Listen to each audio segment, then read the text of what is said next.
संपूर्ण भारतवासियों को प्रणाम एवं शुभ प्रभात। भाइयों, आज हम कुछ बहुत ही महत्वपूर्ण बिंदु पे बात करना चाहेंगे जो हमारे भारत देश में बहुत गहरा विषय है। वो भारत देश के लिए, और उस पे बात करने के साथ साथ हो सकता है मेरे बातों से कुछ भाइयों बहनों को बुरा लगे, उसके लिए मैं क्षमा चाहता हूँ। क्षमा करना, क्षमा करना, क्षमा करना। भाइयों, आज हमारे देश की एक विकट समस्या है और वह है ड्रग। ड्रग कई रूप में है हमारे पास। हीरोइन, कोकीन, अफीम, चरस और उसके और कई प्रकार हैं। वो एक नशा ही हुआ। सिगरेट, तंबाकू, बीड़ी, गुटखा, इस तरह की बहुत सारी ऐसी चीज़ें हैं जो हमारे समाज में छाई हुई हैं और लोग उसका सेवन करके अपना जीवन बर्बाद कर रहे हैं, अपनी पीढ़ियां बर्बाद कर रहे हैं। भाइयों, इसको मैं किस तरह से आपको बताऊं? वैसे जो बुरी चीज़ होती है वो पता तो सबको होती है कि ये बुरी है, और कितनी बुरी है, उसका असर कितना गहरा है, शायद ये कम लोग जानते होंगे। भाइयों, आज आपका पड़ोसी देश आपके नस्ल को बर्बाद करने पर लगा हुआ है और विभिन्न प्रकार के ड्रग, हीरोइन, कोकीन, मतलब पता नहीं किस किस तरह की चीज़ें बॉर्डर से इस पार किस रूप में कैसे लाता है, हमारे सरकार को जानना जरूरी है।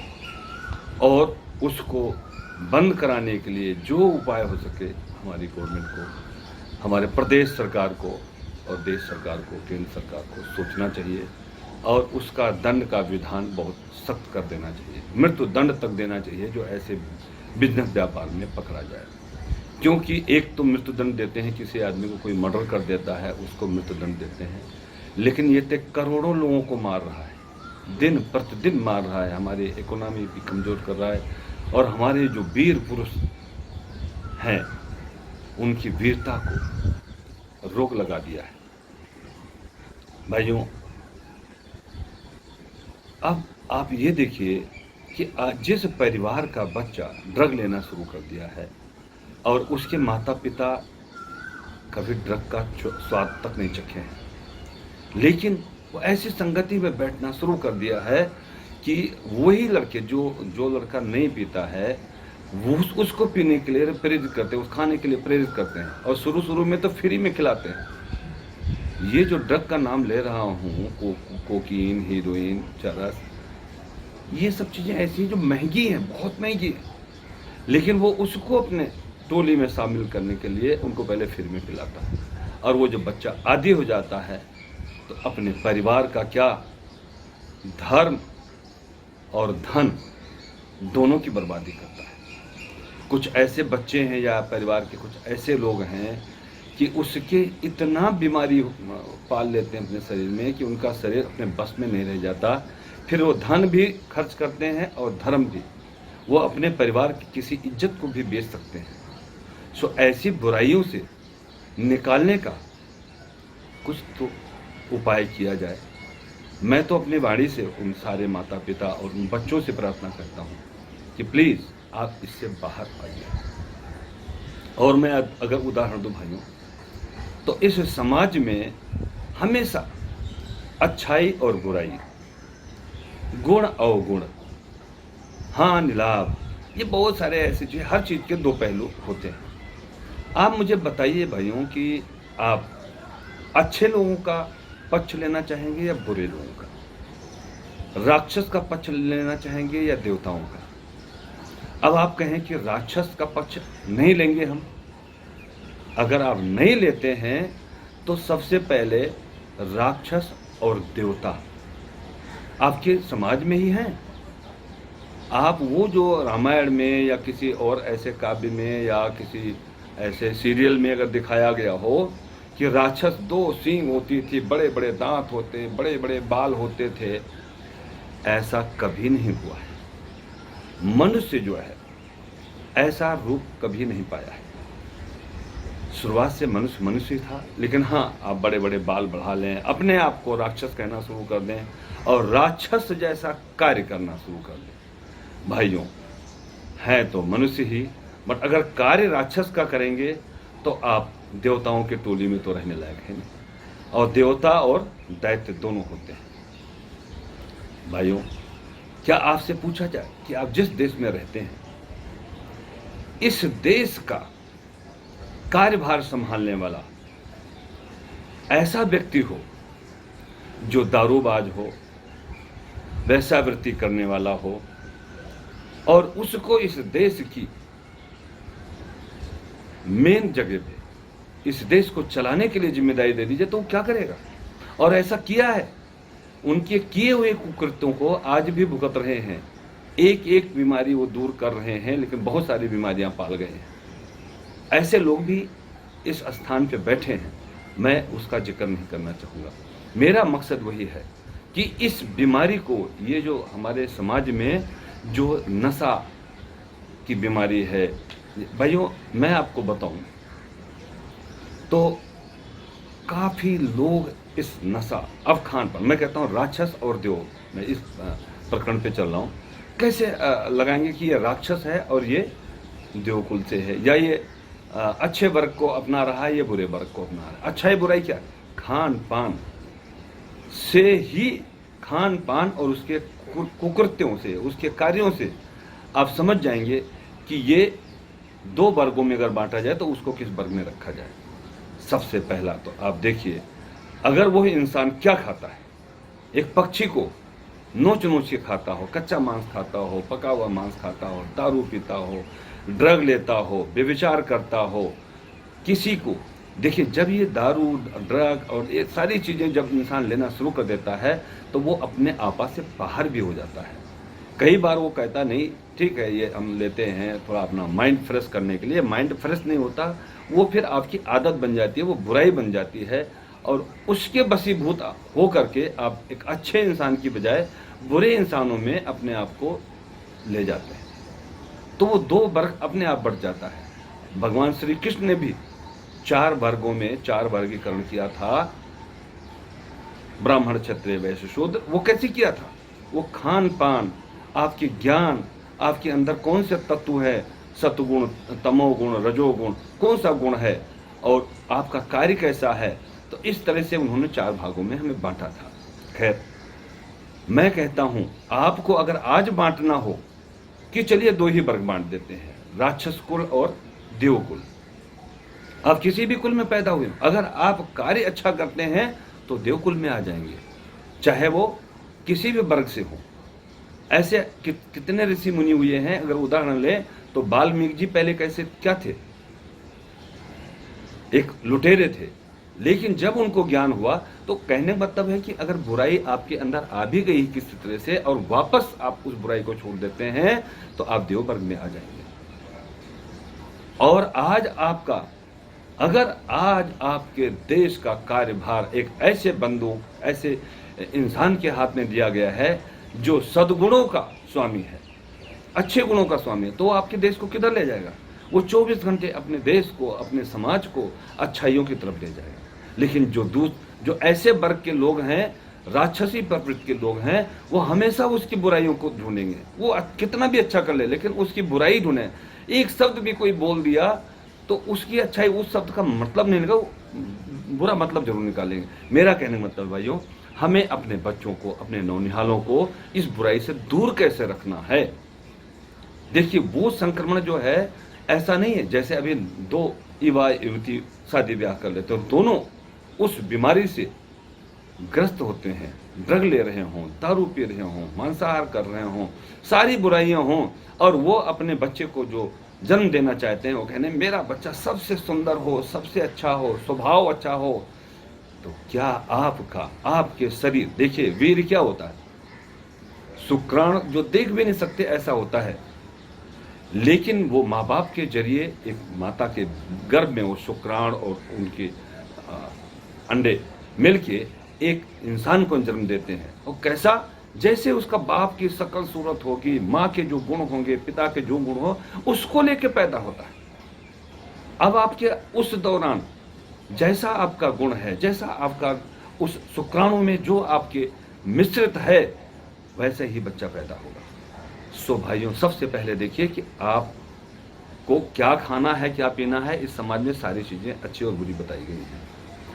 सबसे बुरा है ड्रग, और आज तो हमारे उस ड्रग से दूर होने का उपाय सोचिए। बस मैं तो ये प्रार्थना करूँ, सारी चीजें मुझे नहीं आती हैं, आप स्वयं ढूंढ सकते हैं। और किसी चीज से लड़ने के लिए जब आप संकल्प कर लेंगे, आज देखिए लॉकडाउन चल रहा था, दारू नहीं मिल रहा था, तो तभी लोग जीवित थे। कोई दारू के बगैर नहीं मर गया, कोई सिगरेट के बगैर नहीं मर गया, कोई गुटखा तंबाकू इसकी सारी दुकानें बंद थी, उसके बगैर मरा नहीं कोई। लेकिन जैसे दुकानें खुली तो उनको ये भान नहीं रहा कि हम मर जाएंगे, और वो जाकर के 2-2 हजार लोगों की लाइनें लग गई। फिर से उस चीज को अपनाया। दूर कर सकते थे, लेकिन दूर नहीं करना चाहते। भाइयों, मैंने भी अपने जीवन में कुछ ऐसी बुराइयां, जो सामाजिक बुराइयां हैं, उनको हमने भी चखा है। हम आज से सन 1982 में जब हम दिल्ली आए थे, तब हमने देखा लोग सिगरेट ऐसे पीते, आहा, ट्रेन में कई जगह बसों में। खैर उस टाइम इतना प्रतिबंध नहीं था, और सरेआम बैठ के बाजार में या कहीं भी जा रहे हैं, सिगरेट पीते हुए जा रहे हैं। मैंने कहा यार कितनी अच्छी चीज होगी, मैं इसका स्वाद चखता हूँ। मैंने उस टाइम चांदनी चौक से चांसलर नाम का एक सिगरेट हुआ करता था, काला काला डार्क ब्राउन का कागज होता था, और एक डिब्बी लिया, और उसको सुबह से शाम तक फूंक डाला, मुंह में ऐसे जलाता था, खींचता था, धुआं फेंकता था, खींचता था, धुआं फेंकता। सारे दिन में पूरी डिब्बी खत्म कर दी। लास्ट में हम उसका परिणाम जानना चाहते थे कि इसका परिणाम अच्छा या बुरा। कुछ तो अच्छाई होगी। भाइयों, 0/0 था, कोई अच्छाई नहीं थी, बल्कि मेरे होंठ काले से पड़ गए, जैसे पानी ना पिए और सूख जाए वैसा हो गया, और मेरा मुंह बदबू देने लगा, और मेरा दिमाग भी थोड़ा सा हिल गया कि यार क्या कर डाला हमने। सो भाइयों, आज की तारीख में ये सारी ऐसी बुराइयां हैं कि आप अगर व्यवसायी हैं या किसी अच्छे संस्थान में आप कार्य करने जाने की इच्छा रखते हैं, इंटरव्यू के लिए जाते हैं, तो आपसे आपका सारा पहले कार्य देखा जाता है, आपकी डिग्री देखी जाती है, लेकिन उसके साथ साथ आपके लक्षण भी पूछे जाते हैं। आपको खाना क्या अच्छा लगता है, गाना जानते हैं, म्यूजिक बजाना जानते हैं, खेल कूद में किस में रुचि रखते हैं, और फिर ये भी पूछते हैं कि क्या आप सिगरेट पीते हैं, क्या आप दारू का सेवन करते हैं, क्या आप पान गुटखा खाते हैं। आप अंदाजा लगाइए कि आपके ऑफिस में जो इंटरव्यू देने आएगा वो गुटखा पान जितना मर्जी 24 घंटा खाता होगा, लेकिन मुंह धो के साफ करके आएगा कि कहीं इनको पता ना चल जाए कि हम गुटखा पान खाते हैं, और आप झूठ बोलेंगे भी। और क्या आप सिगरेट पी करके उस टाइम जाएंगे? अगर किसी अच्छे संस्था में, सारी जगह आज की तरफ में धूम्र निरोधक यंत्र लगे हुए हैं, जिसको कहते हैं आग बुझाने वाले यंत्र लगे हुए हैं हर रूम में। जरा सा अगर धुआं ज़्यादा हो गया तो वहाँ तो सायरन बज जाता है। तो जब आप कहीं इंटरव्यू के लिए जाते हैं तो सारी चीज़ें झूठ बोल के भी आप नौकरी प्राप्त कर लेते हैं। लेकिन अगर आप में दिख जाए कि ये बंदा तो नशेड़ी भी है, गंजेड़ी भी है, कोकीन हीरोइन, तो आपको नौकरियां नहीं मिलेंगे भाई साहब। पूरे भारत देश में जो अच्छा व्यक्ति होगा वो आपको नौकरी पे नहीं रखेगा। हाँ, राक्षस प्रवृत्ति का है जो आपसे बुरा काम कराना चाहेगा, वो तो सबसे पहले आपको नौकरी रखी। यही इंसान पागल हो सकता है, यही इंसान बुरा है, इसकी बुराई ढूंढो और बुरा काम यही कर सकता है। तो क्या आप बुरा काम करना चाहते हैं? मेरे ऑफिस में कोई भी सिगरेट पीता, बल्कि आप किसी भी ऑफिस में जाएंगे आप बेइज्जत भी होते हैं। सिगरेट पीने वाला हमेशा बेइज्जत होता है। कैसे बेइज्जती होती है, सिगरेट के बारे में भी लेकर चलते हैं। सबसे पहले आप सिगरेट पीते हैं, क्या वो अच्छा है? बहुत सारे लोग कहते हैं मैं सिगरेट ना पीऊँ तो मुझे पोटी नहीं आती है, बीड़ी ना पीऊँ पोटी नहीं आती है, तंबाकू ना खाऊँ पोटी नहीं आती है। ये गलत आपको भ्रमित करता है। क्या इस दौरान, लॉकडाउन के दौरान 2 महीना बीत रहा है, आपको नहीं आई टट्टी?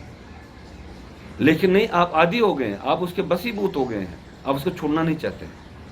तो सिगरेट एक ऐसी चीज है कि डॉक्टर भी बता देता है कि अब तो आपका पत्ता कटने वाला है, क्योंकि आप इतना सिगरेट पी रहे हैं कि आपके अंदर जब फेफड़े में वहाँ धब्बे बनने शुरू हो जाते हैं। ये इंसान जो शरीर मिला हुआ है, इसके अंदर छोटे छोटे टिश्यू हैं। आप वैसे एक कपड़ा ले लीजिए, रुमाल ले लीजिए और उस पर सिगरेट का धुआं ऐसे खूब फेंकिए, देखिए वो काला पड़ जाएगा। पहले ब्राउन होगा, फिर काला पड़ जाएगा। ऐसे आपके अंदर फेफड़े हैं, जो नस नाड़ियाँ हैं, उनमें सब में आप ये करते हैं तो उसका प्रभाव पड़ता है। और फिर डॉक्टर क्या कहते हैं, सिगरेट पीने वाले को कैंसर ज़्यादातर होता है, गुटखा खाने वाले को, तंबाकू खाने वाले को ऐसी बीमारी लग जाती है कि पत्ता कट जाता है इस जीवन से। आप कमा रहे हैं अपने परिवार को चलाने के लिए, लेकिन आपको तो असमय ही जाना पड़ेगा, मर जाएंगे। अगर मृत्यु से बचना चाहते हैं, अपने परिवार में अच्छा वातावरण चाहते हैं, तो इस बुराइयों से दूर बाहर आएं। दूसरा, मैंने बताया मैंने सिगरेट पिया और उसके बाद आज तक सिगरेट नहीं पिया। सन 1982 में एक दिन सुबह से शाम तक फेंक दिया कि नहीं ये बुरी चीज़ है। इसने तो हमारा पैसा भी लिया, हमने प्रदूषण भी फैलाया और हमारा होंठ भी खराब हुआ, मुझसे बदबू भी आती है। कई हमारे जो जान पहचान, अरे यार तुमने सिगरेट पी लिया है आज। मैंने कहा हाँ। बोले यार थोड़ी दूरी पे बैठो। ऐसे समाज में आपका उत्पीड़न भी होता है, लेकिन आप समझ नहीं पाते। आप कहते मेरी तो आदत बनी हुई है। आदत छोड़िए भाइयों, अच्छी आदत अपनाइए। और सबसे पहले मैं दूसरी आदत भी अपनी बताऊं, मैं पहले दारू शराब का तो नाम नहीं जानता था ढंग से, आज से 50 साल 40 साल पहले। लेकिन जब हम बिजनेस व्यापार करने लगे तो कई लोगों के साथ संगत में हमने भी उसका सेवन किया, दारू शराब का। और अभी भी कभी कभी मैं सेवन कर लेता था, लेकिन आज मैं आपको वचन देता हूं कि मैं इन चीज़ों को हाथ भी नहीं लगाऊंगा। हाथ लगाने मतलब कभी पीऊंगा खाऊंगा नहीं, क्योंकि ये हमें समझ में आ चुका है, ये किसी भी तरह से हमारे लिए अच्छा नहीं है। किसी आदमी को रिश्वत देना हो, किसी आदमी को कुछ घटिया गलत काम कराना हो, उसको आप दारू दे दीजिए, 2 पैकेट सिगरेट भी दे आइए। अगर वो सिगरेट का आदी है तो ज़्यादा खुश हो जाएगा। जहां आपको 50,000 रुपया देने की जरूरत पड़े, वहां वो थोड़े में काम हो जाए। बट वो गलत है। ये गलत धारणा, गलत काम कराने के लिए गलत भोजन देना पड़ता है। तो आप कुछ गलत कर रहे हैं तो समझिए आप बहुत गलत कर रहे हैं, भावी पीढ़ियों को नुकसान पहुंचा रहे हैं। आपका बच्चा अगर कोई चीज़ अच्छा चलिए मान लेता हूँ, एक उदाहरण लेता हूँ। आप सिगरेट को बहुत अच्छा मानते हैं कि हमारे से नहीं छूटेगी। आपके 2 साल का बच्चा है, 3 साल का बच्चा है, उसको बोलिए कि मैं पी रहा हूँ तू भी पी ले। पिलाओ ना उसको। दूध क्यों पिलाते हो, अच्छा खाना क्यों खिलाते हो, सिगरेट पिलाइए। फिर दारू का बोतल उसके मुंह में लगा दीजिए, पिए। गुटखा खिलाइए, तंबाकू खिलाइए, अगर ये अच्छी चीज़ है। भाइयों, जो लोग दारू पी के या गुटखा खा के या तंबाकू खाए होते हैं, वो तो अपने बीवी को किस भी नहीं कर सकते, अपने छोटे बच्चे को किस भी नहीं करते। वो भी ऐसे मुंह पे हाथ रख देते, पापा नहीं। ऐसी बुरी चीज़ों से बाहर आ जाइए, मेरा कहने का मतलब यही है। और आप कहें कि अगर ये इतनी बुरी है कि तो इस देश में इसका उत्पादन क्यों होता है। अरे उत्पादन तो इस देश में जहर भी बिकता है, जहर खा लेंगे आप। उस पर न जाइए, आप अपने आप को इससे दूर रखिए। ये आपको किसी भी तरह का इज्जत नहीं देता। गुटखा खाया हुआ बंदा तो ऑफिस में भी रखा नहीं जाता कि ये कहीं नहीं कहीं गंदा करेगा, छोड़ो यार हमें दूसरा बंदा ढूंढना है। सिगरेट पीने वाला भी बंदा नहीं, ऐसा बंदा नहीं चाहिए चारों तरफ कहीं आग लग जाए, कहीं फोम की फैक्ट्री है, किसी चीज़ की फैक्ट्री है, ये वहाँ काम करने लायक नहीं है। मतलब आपको इस बीमारी, इस ड्रग या इन सब चीज़ों से आपको बाहर कर दिया जाता है, नौकरी नहीं मिलती अच्छी। तो भाइयों, मेरा कहने का मतलब यही है, निचोड़ यही है कि अपने नौनिहालों को इससे बचाइए। इस देश में हर वर्ग के लोग हैं। ये इतनी बुरी चीज़ है कि आपको कभी अच्छा चीज़ नहीं देगा। ये अच्छा परिणाम तो मिल ही नहीं सकता। तो क्या हम ये जानते हुए इसका परित्याग नहीं कर सकते हैं? अब गुटखा, तंबाकू, सारी चीज़ों में गवर्नमेंट ने कैंसर वाला फोटो चिपकवाया हुआ है। अनिवार्य कर दिया गया है कि लोगों को उससे घृणा हो कि अरे मुझे ऐसा हो जाएगा। लेकिन फिर भी वो नज़रअंदाज करके डिब्बी खोलेंगे, सिगरेट पिएंगे, तंबाकू खाएंगे। भाइयों प्लीज़, आप बाहर आइए, आप बहुत अच्छे व्यक्ति हैं, अपनी अच्छाई दिखाइए। और अगर आपकी अच्छाई सामने आ गई तो इस देश का पैसा भी बचेगा, आपका भी पैसा बचेगा। आप गरीबी से, अगर गरीब हैं और दारू सिगरेट ये सब पीते हैं तो आप अच्छे हो जाएंगे, आपका खर्चा कम हो जाएगा, आप अच्छे कार्यों में, अपने शरीर पे, अपने परिवार पे ध्यान देंगे। सो भाइयों, मैं तो यही प्रार्थना करूंगा कि ड्रग पंजाब में इतना ज़्यादा फैला हुआ है, उन नौनिहालों को बचाइए और अपने परिवार को भी समझाइए और स्वयं को समझाइए कि ऐसा भी नहीं कि बुरा जो ढूंढन मैं चला बुरा ना मिलिया कोई, और जो दिल ढूंढो अपना मुझसा बुरा ना कोई। सबसे पहले अपनी बुराई दूर करें और फिर दूसरों को सलाह दें। और ऐसे चीज़ों का कभी पार्टी में या ऐसी चीज़ में आवाहन न करें, उन चीज़ों से पार्टी ना करें, कोशिश ये करें। मैं तो कोशिश के लिए कह सकता हूँ। अभी कुछ भाइयों में, जैसे हमारे सिख भाई हैं, उनमें सिगरेट पीना वर्जित है, नहीं पीते, हमने नहीं देखा। और अगर कुछ लोग गलत हैं तो उनको रोक भी नहीं सकते, वो तो गलत तो हर समाज में होते हैं। मुस्लिम भाइयों में क्या दारू पीना अलाउ है? नहीं, लेकिन बहुत सारे लोग पीते हैं। लेकिन अब वो उस वर्ग से जो अच्छाई के लिए हमारे धर्मों में बताया गया है। और बाकी हिंदू धर्म में तो देखिए दारू, शराब, सिगरेट सब पीते खाते हैं और कहते हैं मैं कट्टर हिंदू हूँ।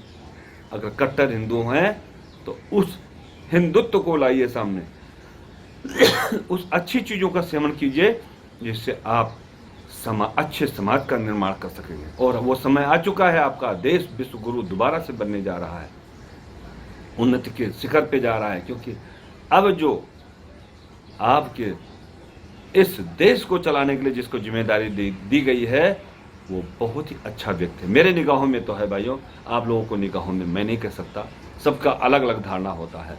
लेकिन मैं तो उनके पक्ष में हूँ कि वो जो भी कर रहे हैं बहुत अच्छा कर रहे हैं समाज के लिए। गलतियाँ भी कई बार हो जाती हैं, मैं नहीं कहता हूँ हर इंसान गलतियाँ जाने अनजाने में भी हो जाती हैं, उसको सुधारते हैं और सुधारना चाहिए। तो मैं आपसे यही प्रार्थना करता हूँ कि अगर हो सके आप इस समाज से इस बुराई को दूर करें। ये बुराई हर तरह से आपको नुकसान पहुँचाती है, आप इससे दूर रहें, समाज का भला करें। जय श्री राम।